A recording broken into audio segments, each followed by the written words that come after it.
We don't tell the right stories. Or when we do, we tell them wrong. We focus on the wrong parts. Like there's a story we like to tell ourselves about life. In the story, we will grow up, go to college, have a career, get married, have a family, grow old, and when, after a very long life, it is time to get our affairs in order, life will let us know. As if death will be so kind as to warn us, he will inform us, like when at the end of a trip, a text arrives, an alert to our phone that says, say your goodbyes, tend to your home, contact your lawyer, settle your affairs. We believe that story to be true until we are blindsided by heartbreak that seems so unfair. Beneath so much debt, it is a struggle just to get air. Everything was fine, and then out of nowhere, the phone rings. A siren wails. We crash straight into a doctor's chair. As the hair on our neck stands up, we stand up unprepared as she pulls the air from our lungs so we can't speak. We listen as she says the words, critical condition, terminal, hit and run. It's in his lungs. You are dying, and there is nothing to be done. And when we tell the story of life insurance, that's the story we tell. We focus on death, the tragedy, the sadness, but that's telling it wrong. And I'm not saying there isn't pain or heartache or sacrifice. Of course there is.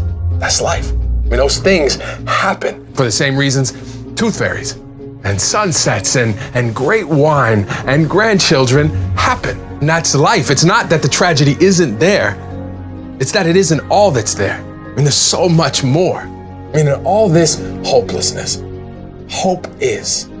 But to see it, we have to shift our focus. Like standing in the middle of a burnt out forest, only we don't notice. Instead, we are drawn to where a perfect blue crocus lifts up its head to remind us that on the most tragic days, after we are dead and gone, life will find a way to go on. I mean, sometimes what happens in a moment stays with us for years, and yet the living must lift the head. Persevere. That is why at some point in the middle of all those tears, a laugh and a memory finds its way out. And when it is needed most, a check appears with a memo line that may as well read, despite the fact that my body is no longer here, I still am. My love lives. Even though I don't, my presence will be present. Even though my body won't. As sure as death is part of life, life is also part of death. So when your last exhale will wait no more, your loved ones will pick it up from the bottom of your lungs, place it lovingly onto their own, and complete your breath. The heart can stop beating, even as it refuses to. The body can stand tall, even as it is laid to rest. But it will, only if you choose to ensure that a check will check on them on your behalf for years after you've left, because the answer is no. When the question is, are you interested in preparing for your death? But when the question is, do you want to take care of your family? The answer is always yes. If you ask my dad about dying, he will tell you he doesn't worry about his final resting place. He worries about my mother and paying the mortgage so she will finally have a place to rest without worry. My friend told me he had one thought as his son raced to the hospital at 3 a.m. with him in the back seat struggling to breathe. He thought, what will happen to my son if I die? I mean, that's life. He told me later. He said, that's how it works. Real love means it happens to you both. We don't buy car insurance for when we get hit.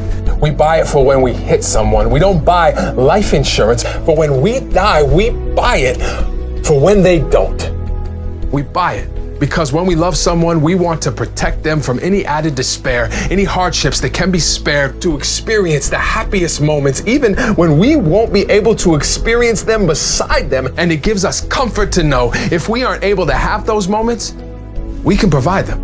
I mean, moments like walking down the aisle, right? Or the first grandchild born, moving into your new dorm, eating together as a family, hanging pictures on the wall of your first home. In all of those moments, Dad is here, Mom is with us, Ethan lives. It is because of Susan this was possible. In all of those moments, we are none of us alone. This is not about memories, but what our lives are able to become. This is about understanding that when you love someone, you do whatever you can to help them, to hold them, to enfold them in the truth of this immutable fact.